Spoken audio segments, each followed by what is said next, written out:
in Aston, Birmingham. Aston Villa.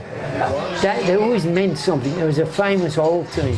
They'd run, I told you, the tram conductor used to say, all of memories, because it was all, what have you done lately? You know? In the cup final where we played Man United, when we beat them 2-1, I gave up the seat at Wembley to get 2 tickets so we could both go. We stood behind the goal. It was 2-1 with about 10 minutes to go. Tommy Taylor, who was the England, remember they had a fine team. That was the team that most of them got killed in the Munich disaster. And Tommy Taylor scored with about 7 minutes to go. I sat down on the bleachers steps, if you like, and I never looked at another till that final bloody. I couldn't watch in case they equalised. I think I did. And was saying, "Don't embarrass me, get up." And it turned out we had a lot in common. Thank God her dad was a Villa fan, and she was brought up from this eye to go to Villa Park. Now, more than ever, I'm more generic, if you like. I mean, I love the game.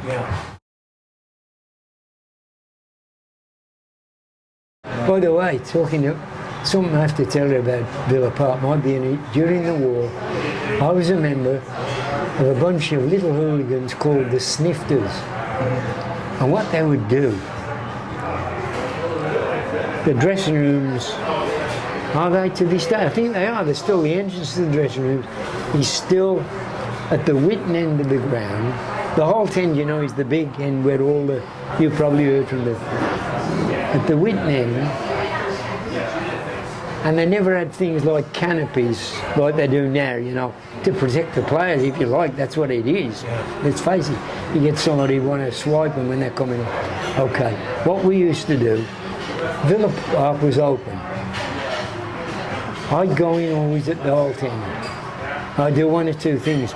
I'd either have a 1 and 6penny transfer and get a seat. I'd be real posh in the Whitton Lane stand.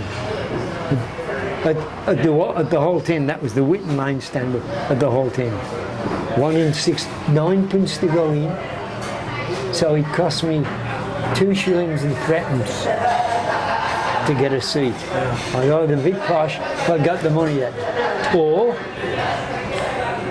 if Villa were kicking towards the whole end, I'd then walk around under the big stand to the Whitton end, because I didn't I wanted to see the goals going. Okay.